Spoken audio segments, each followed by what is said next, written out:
마태복음 24장 29절에서부터 51절까지 천천히 제가 한 줄 봉독하면 이어서 교차하면서 한 줄씩 봉독합니다. 그날 환난 후에 즉시 해가 어두워지며 달이 빛이 내지 아니하며 별들이 하늘에서 떨어지며 하늘의 권능들이 흔들리리라.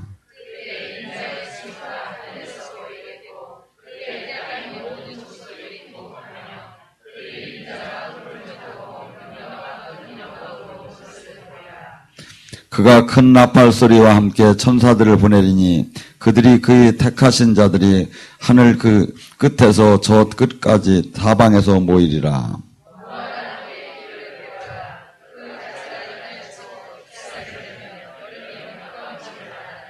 이와 같이 너희도 모든 일이 보거든 인자가 가까이 문 앞에 이른 줄 알라.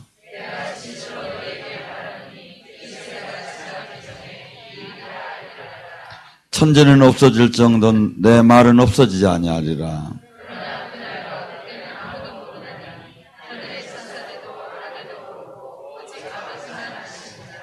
노아의 때도 같이 인자의 임함도 그러하리라.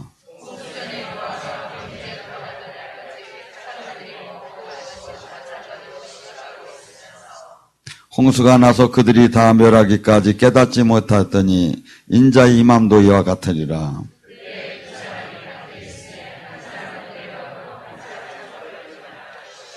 두 여자가 맷돌질하고 있음에 한 사람은 데려가고 한 사람은 버려둠을 당할 것이니라.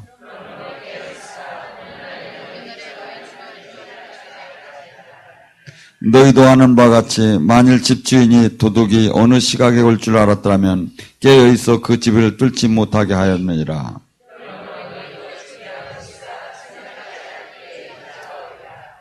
충성되고 지혜 있는 종이 되어 주인에게 그 집 사람들이 맡게 할 때 양식을 나눠주는 자가 누구냐?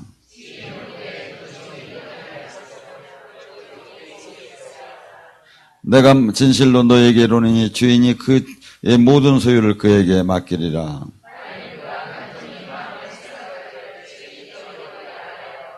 동료들에게 때리며 술 친구와 더불어 먹고 마시게 되면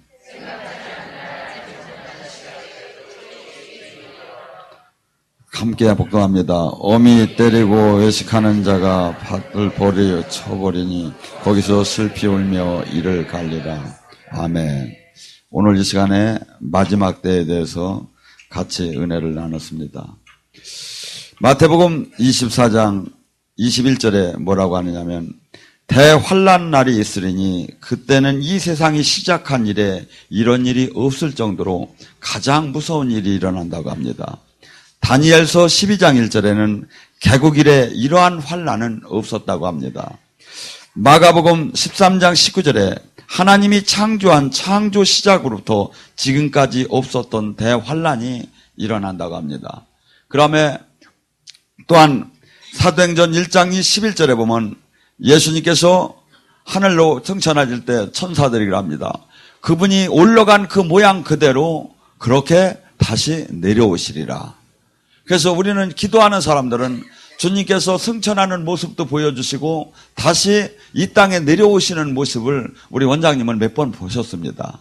그리고 또 주님께서 사람의 얘기가 아니라 이렇게 지금 말씀하고 계십니다.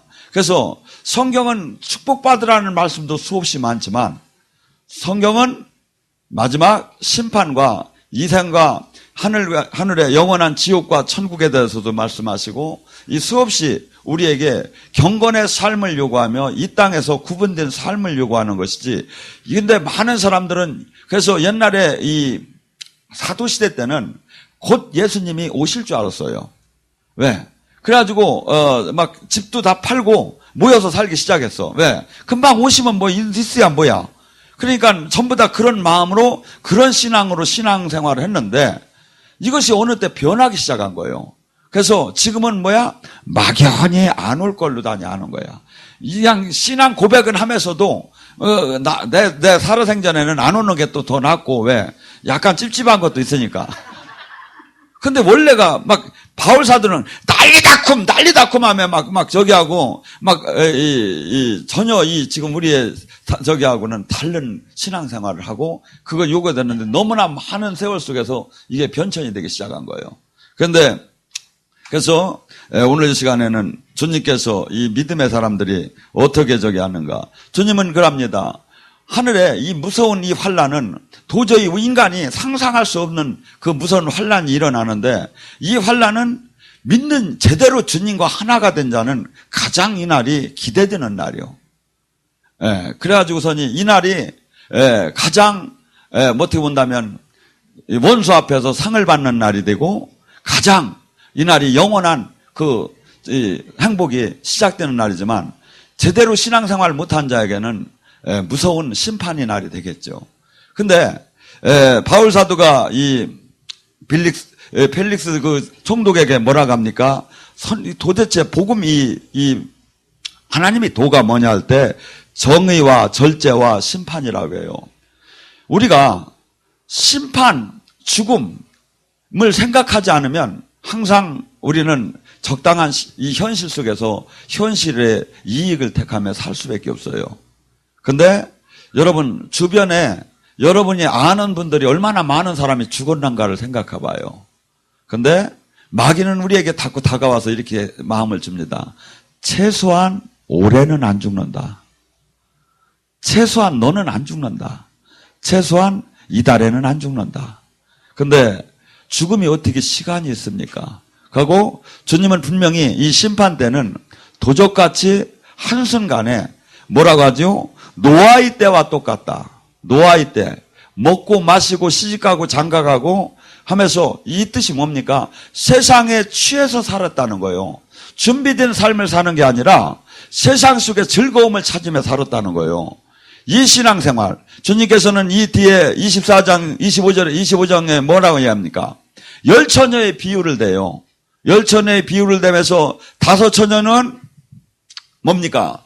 늘 등불과 기름을 준비했다고 해요. 등불은 뭡니까? 말씀이라고도 해요. 그 기름은 뭡니까? 성령님이 함께함을 얘기해요. 그래서 이 말씀과 영으로 주님과 함께함의 신앙생활을 늘 하는 사람은 주님이 그러잖아요. 어느 때 주님께서 오시는 것을 늘 알 수 있게 깨어있게 만들어준다는 거예요. 근데 그렇지 못한 자, 등불은 준비가 됐는데 기름이 준비가 안 된 사람이 누구를 뜻합니까? 교회 안 다니는 사람이 아니에요. 믿는 자예요.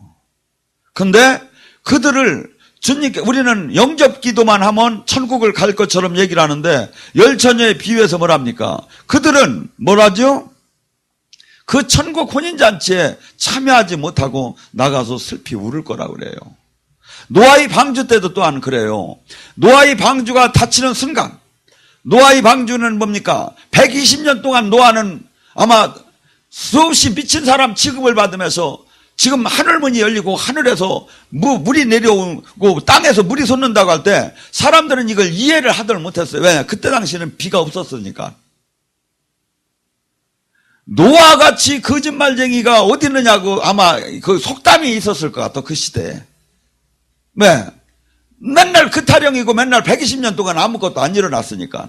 근데 노아는 그 높은 산에 가서 막 잣나무를 키워가지고서니 거기다 배를 만들고 자기 전 재산을 들여서 그 큰 배 만드는 공사만 맨날 하고 있고 가고 너희들 회개 안 하면 하늘에서 물이 내려와서 홍수가 난다고 하는데 사람들한테는 전혀 이해가 되지 않고 노아처럼 미친 사람은 아마 그 시대에 없었을 거예요.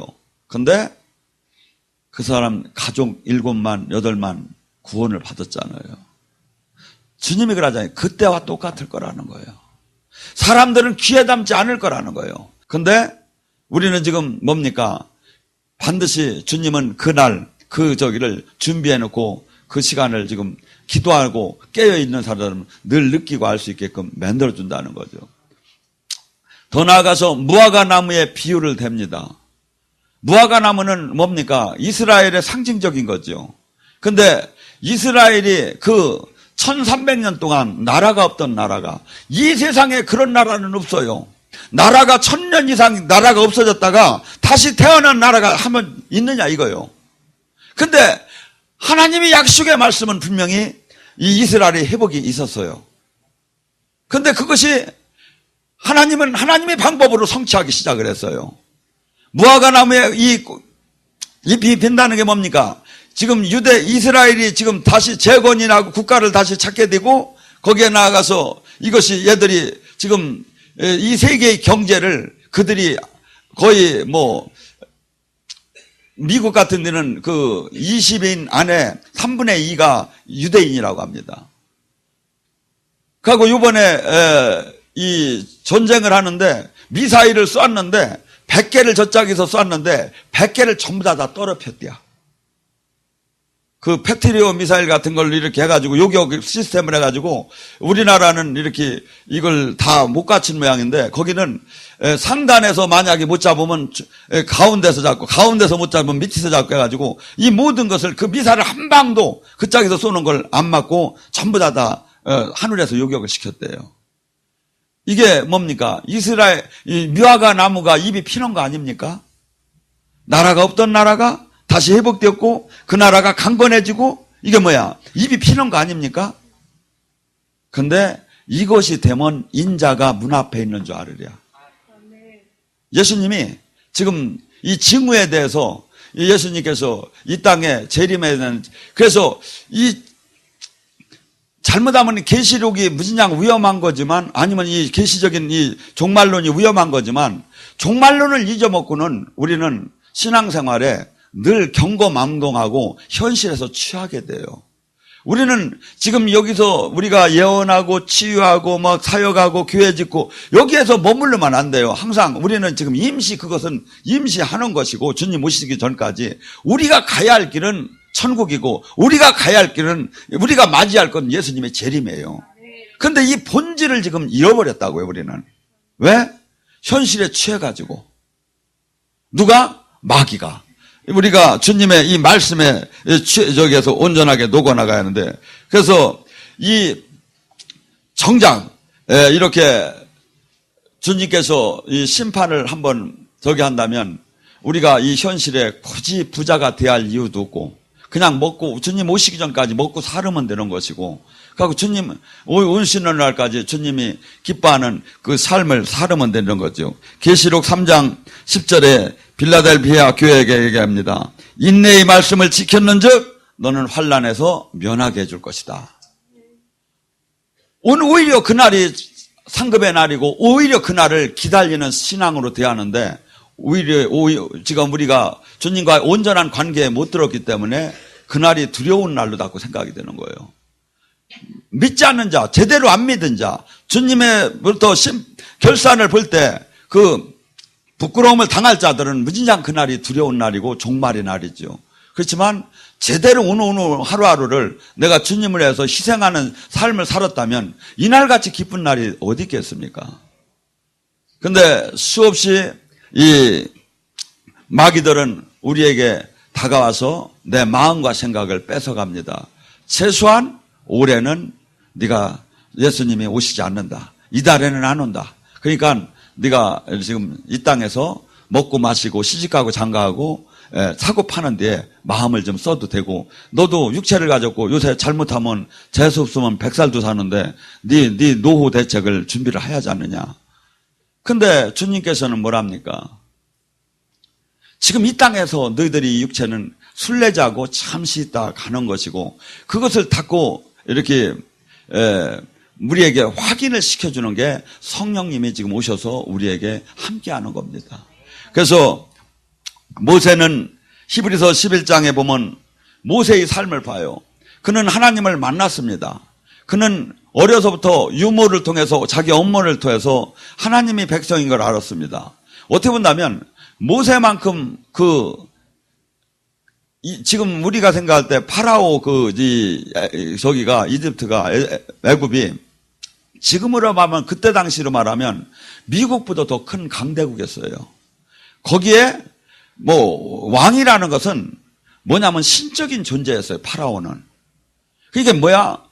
이렇게 모세가 막 지나갈 때는 수만 여자들이 막 남자들이 막 손을 흔들며 모세 하고 막 소리를 지르며 막 이런 영광을 받으며 그 왕자의 자리를 구축해가고 그 다음 신적인 존재로다니 그 저기를 받을 수 있었던 사람이요. 근데 늘 얘기를 들었어요. 그 어머니로부터. 너는 이 민족이 아니란다. 너는 사실은 히브리 사람이고 이 백성을 구하야 하고 너는 늘 기도하며 하나님을 만나야 한다. 그래서 늘 모세는 나름대로 아마 기도를 했을 거예요. 근데 모세가 응답을 감동으로 그렇게 받았을 거예요. 너는 이 땅에서 파라오의 그 자식으로 살 것이 아니라 네 민족을 구해야 할 사람이다. 그래서 모세는 늘 어떻게 하면 내 민족을 구할까? 자기가 받은 교육은 왕자가 되는 교육을 받았어요. 그래서 그짝 이 세상을 움직이는, 군사를 움직이는 능력, 경제를 움직이는 능력, 인맥을 움직이는 그 관계, 모든 것을 다 알던 사람이 가만히 생각을 해보니까 그래도 하나님 맞아. 마침내 하나님은 나를 택하야 이스라엘 백성을 구할 수 있을 거야. 아마 이 마음이 들었을 거예요. 그래서 그 늘 마음을 먹고 있는 와중에 자기 동포들이 싸우는 걸 보고 왜 싸우느냐고 하고 딴 사람이 또 애굽인이 자기 동포를 때릴 때 가서 그것을 분노해가지고 그를 쳐 죽였을 때 하나님께서 쓸 때 우리가 모든 힘에 이 세상적인 우리는 하나님이 저를 쓰려면 좀 나이도 있고 젊고 내가 모든 걸 가졌을 때 나를 쓰면 얼마나 좋겠는가 하는 마음이 많이 들 거예요. 하나님이 쓰는 방법은 그게 아니었어요. 모세를 만약에 하나님이 일반적인 세상적인 방법으로 쓴다면 모세를 그때 썼어야 해요. 근데 그때 하나님은 모세를 쓴 게 아니라 모세를 광야로 내몰았어요.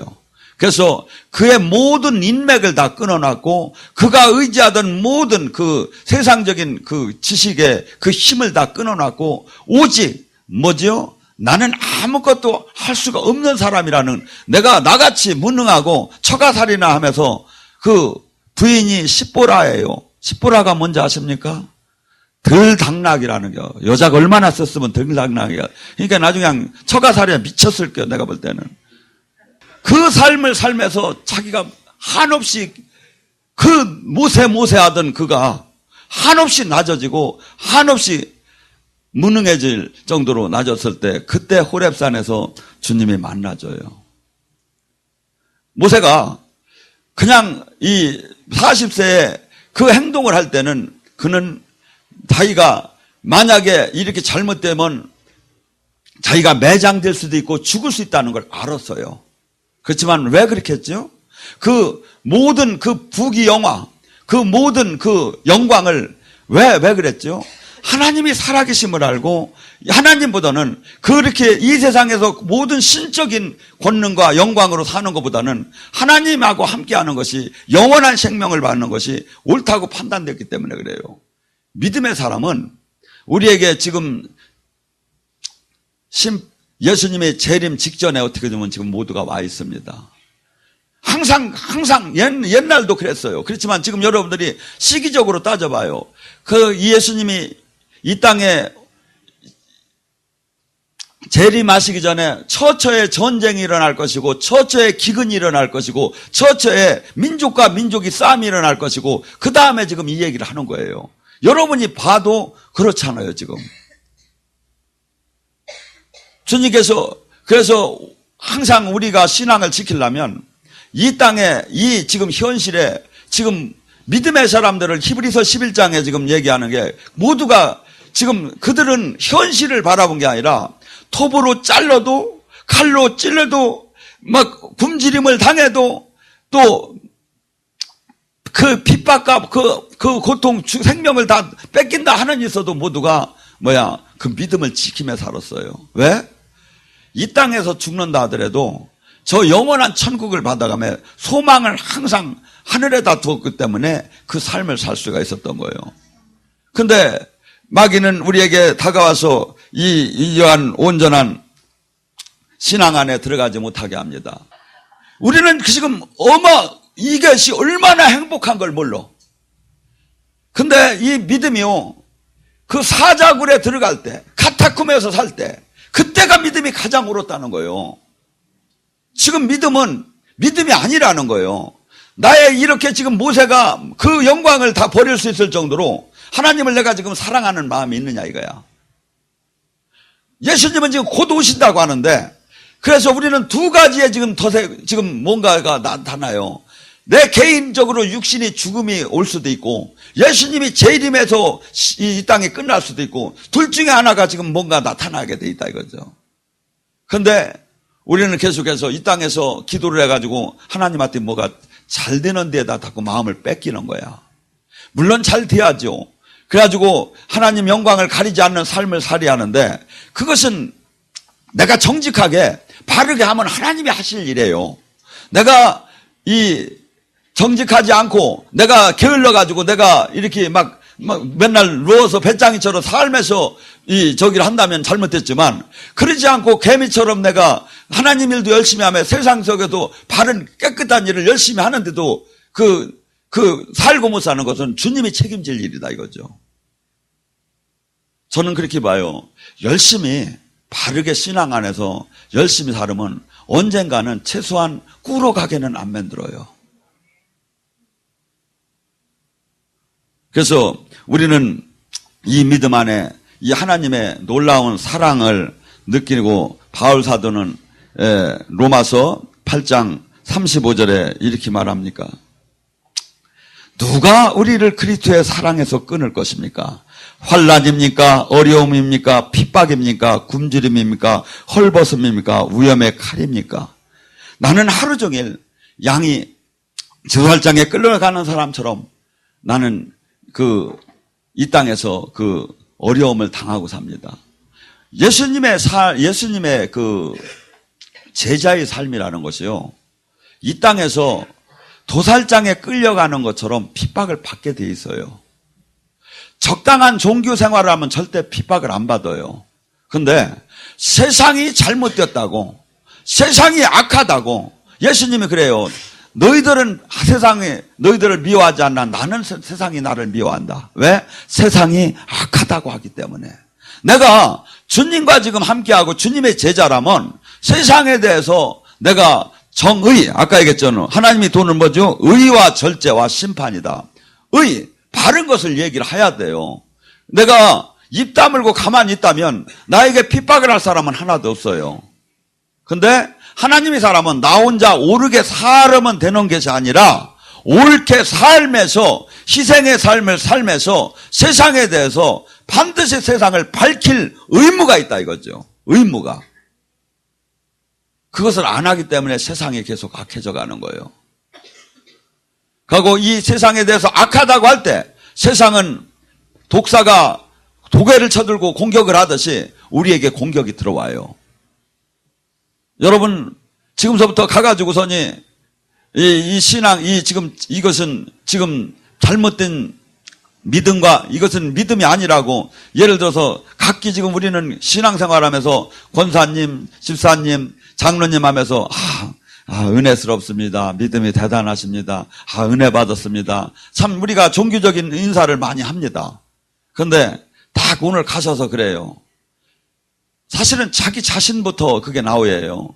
내 믿음이 이게 정말 아니었구나. 정말 잘못되었구나. 내가 이미테이션이었구나. 그러고서니 가가지고 가까운 신앙생활 하던 사람한테, 권사님, 당신 믿음 정말 가짜네. 이렇게 해보세요. 얼굴색이 확 변하면서 막 머리끄댕이를 잡으려고 막 할 정도로 막 분노가 촥 치미는 게 올라오죠. 그리고 목사님, 죄송하지만 목사님 가짜네요. 그걸 안 하니까 여러분들이 지금 이 세상을 지금 소금 역할을 할 수가 없는 거예요. 저한테 와서 목사님 가짜네요는 안 하더라고. 근데 주님이 저에 대해서 기도하는 사람이 많이 있잖아요. 제가 지금 잘못된 것을 좀 하면 힘들어서 조금 내가 좀 새길 좀 한번 갔다 오려고 하면 벌써 다 기도받아가지고 난리가 나, 그냥. 그래서 꼭 뭔 기분이 드냐면 벌거벗고 여러분 앞에 서 있는 기분이 나. 기도하지 마세요. 그냥 원장 기도나 해줘. 우리는 이게 여러분 얼마나 좋은 건지 아십니까? 하나님이 살아계시다는 거잖아요. 하나님이 눈동자처럼 우리를 본다는 거잖아요. 가고 이 땅에 대해서 마음을 뺏기지 말아야 돼요. 가고 잠시 있다 있는 데다가 마음을 뺏기게 되면 하나님한테 사랑의 충성을 절대 뭐라죠? 마태복음 6장 24절 돈과 하나님과 겸해서 섬길 수가 없느니라 그러잖아요. 세상을 사랑하면서 하나님과 겸해서 사랑할 수가 없다는 거예요. 그래서 하나님 이 주님을 사랑하는 자는 그 적당하게 세상 속에서 당신의 길을 따는 자를 주님은 택하고 불러들어내요. 우리에게는 각자 달란트를 줬어요. 어떤 이에게는 2달란트, 어떤 이에게는 5달란트, 어떤 이에게는 1달란트. 이게 뭐야? 모두가 주님이 주신 거예요.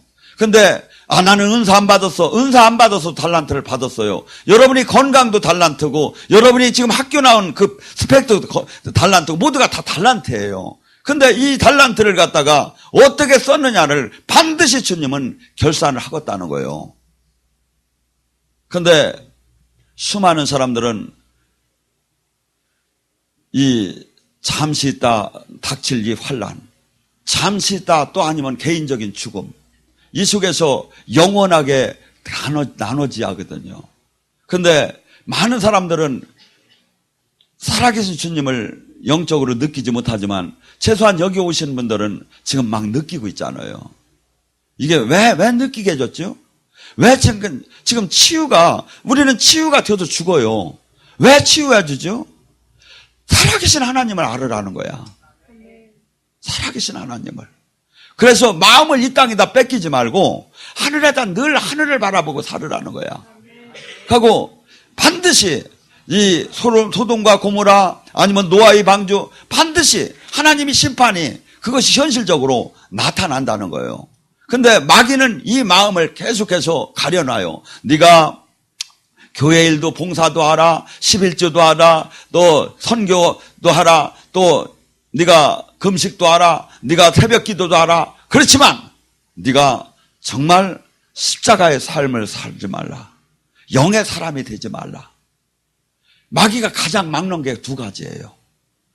영적인 군사가 되지 못하게 막고 십자가의 삶을 살지 못하게 하고 그 다음에 또 여기 저한테 이렇게 역사하는 걸 보면 최소한 저랑 관계를 끊어놓으려고 해요. 그러니까 너는 특별한 사람이다. 그러니까 여기서 안 받아도 여기가 잘못됐다는 게 아니라 너는 내가 직접 케어할 사람이다. 사람이 케어할 사람이 아니다. 내가 너를 직접 케어할 테니까 너는 잠시 거기서 이제 나와라. 하고서니 저하고 관계를 끊어놔요. 왜? 여기 있으면 마귀가 죽일 수가 없으니까. 그래가지고서니 그 다음에 이제 작업이 뭐냐면 마귀들이 너는 특별한 사람이다. 세계적인 종이다. 세계를 뒤엎을 사람이니까 내가 하는 비법대로만 하면 네가 아주 대단한 능력을 받고 대단한 사람이 될 것이다. 하더니 마귀들이 시키는 게 꼭 무당들이 시키는 것과 똑같죠. 뭐 여기다가 바늘을 여기다 집어넣어라. 여기다 뭐 핀을 꽂아라.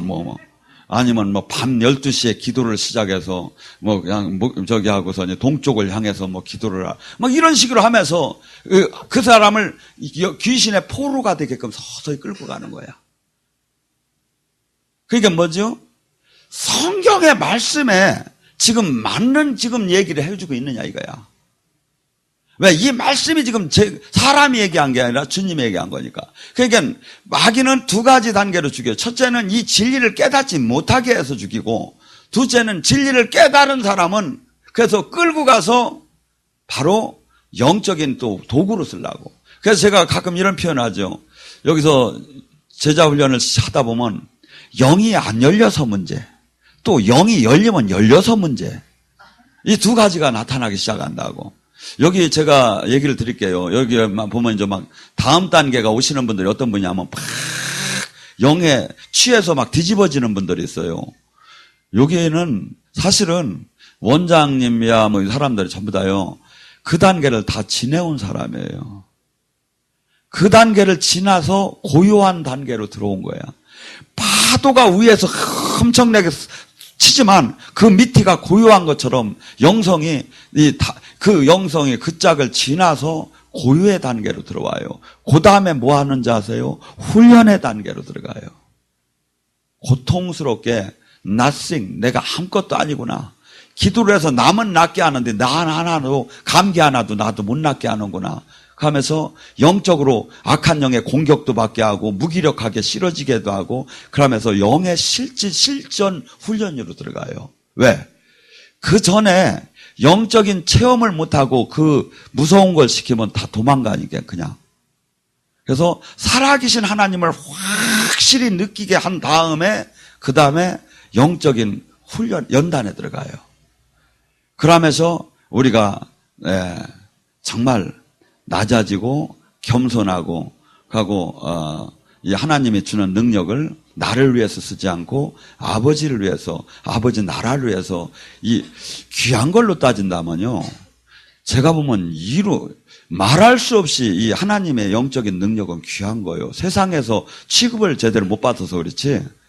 근데 이 자체도 뭐야? 아무 돈이로다니 이게 계산이 안 될 정도로 그냥 이것은 거저 받았으니까 주님 나라를 위해서 내놓아야 한다는 이 마음으로 사람을 다뤄 나가서 그 다음에 하나님께서 큰 금그릇 쓰시는 거죠. 여러분이 잘 알다시피 지금 한국교회 큰 목사님들이요, 능력 안 난 분 없어요. 큰 목사님들은. 근데 이분들을 제가 특징적으로 보니까 훈련을 안 받았어. 연단을 안 받았어. 그냥 잘 나가셨어. 개인적으로는 좋지요. 근데 반드시 넘어지면 일어날 수가 없어요. 근데 여기는 연단을 시켜요. 각자. 그러면 이 사람들은 뭐죠? 넘어지더라도 오뚜기처럼 넘어질 수는 있지만 다시 일어나고 항상 회개하고 항상 주님의 표대를 향해서 항상 걸어가게 돼 있죠. 우리는 지금 이 시대에 항상 우리 태어날 때부터 마지막 했습니다. 그렇지만 제가 성경으로 보나 계시를 받을 때 거의 정점에 이제 다다르기 시작했어요. 하고 여기는 그 주님을 이렇게 영으로 이렇게 만나주는 건 뭐냐면 이 세상의 마음을 뺏기지 말고 늘 하늘을 바라보고 잠시 있는 이 땅에다 마음을 뺏기면 마귀는 계속해서 이 땅에 마음을 쏟게끔 해요. 주님은 계속해서 성경이 얘기하는 거 뭐냐면 하늘나라를 바라보게 해요. 이 땅에 이름 없는 아무 내가 폐지를 주는 삶을 산다 하더라도 주님이 보시기에 기뻤고 주님이 내가 기도할 때 왜 그러느냐 하면서 늘 응답하시고 늘 함께하고 내가 기도할 때 내가 폐지를 주는 사람이라도 내가 기도할 때 다른 사람이 가난의 저주가 풀려서 그가 복을 받을 수 있다면 그가 같이 기쁜 일이 어디 있느냐 이거예요. 그 가치, 그 하늘나라, 그 예수의 이름을 갖는 걸 최고의 기쁨과 여러분이 최고의 목표로 이렇게 가지면 그때 세상 것을 버릴 수 있는 힘이 나기 시작하는 거죠. 우리는 이게 모든 게 바뀌어야 합니다. 정말 바르게 살고 정말 정직하게 살고 정말 주님 뜻대로 살고 정말 주님의 함께하는 있는 사람한테는 한없는 박수가 돼야 하고 이것이 최고의 가치가 돼야 하는데 이 세상에서는 지금 너무나 이것이 되는 사람이 핍박을 받고 웃긴다는 사람이 돼버린 거예요. 여러분 절대 우리는 지금 아무리 이 땅이 좋아도 저나 여러분 앞으로 50년 후에는 전부 다 흙으로 변화해야 합니다. 잘 살았으면 뭐 할 겁니까? 이 세상에서 아무리 누렸으면 뭐 할 겁니까? 하나님 보시기에 아니었고 하나님 보시기에 그를 영원한 안식에 드릴 수가 없다면 그같이 불행한 게 어디 있습니까? 근데 그 기준이 어디서 나오느냐? 오늘 삶에서 나오는 거야. 오늘 내가 어떠한 삶을 사는 게 오늘 심어대는 거야. 그래서 내가 심은 게 하나님은 복식부기를 하시는 거야. 여기서 전에 재진 거 플러스 마이너스 10 여기서 하나님한테 충성한 게 플러스 10 그러면 이게 상계 처리가 되면서 계속 복식부기식으로 나눠 적어 나가는 거야. 그러니까 뭐야?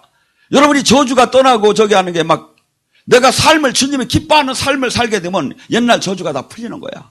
자식이 저주가 다 풀리는 거야. 그래서 자식들이 천대에 걸쳐 잘 산다는 게 뭐냐면 내 때 최소한 집을 못 물려주고 가도 자식들한테 저주가 다 끊어지는 삶을 살아야 하는 하나님이 보시기에 기뻐하는 삶. 여러분 솔로몬이 정말 나쁜 사람이었어요, 제가 보면. 왜? 내가 눈으로 내가 하고 싶은 일을 다 하나도 제어하지 않고 다 해버렸다는 거야. 저는 하고 싶은 거 하나도 못하고 살아 지금. 왜? 하나님 무서워서. 근데 그리고 하나님이 가장 싫어하는 게 뭡니까? 우상숭배예요. 본부인이 700에다가 첩이 300, 이름도 다 계산을 못할 것 같아, 제가 볼 때는. 근데 우상을 전부 다 데리고 들어왔어. 하나님 보시기에 얼마나 이게 잘못된 삶입니까? 근데 주님이 그래요. 다윗을 봐서 그 왕위를, 그 왕권을 내가 보존시키고 나라를 찢고 나눠놓긴 하지만 내가 계속 지켜줄 것이라고. 우리가 바른 삶을 살면 우리 자식은 하나님이 영원히 지켜줘요. 그리고 또한 우리가 하늘나라에 가서 하늘나라에서 있으면 아버지 곁에 가면 아버지 곁에서 우리 밑에 자식한테 중보를 할 수가 있어요, 기도를. 요한복음 10장 34절에 뭐랍니까? 예수님이 그래요. 막 사람들이 막 뭐라고 하니까 이제 뭐가 그렇게 신비하냐고. 뭐가 그렇게 이상하냐고. 하나님이 말씀을 받은 자는 신이라 칭함을 받지 못하느냐고. 신이에요, 신. 하나님이 신을 받은 자는 신적인 영역의 세계를 알게 되고, 그러니까 그렇게 할 수 있는 거예요.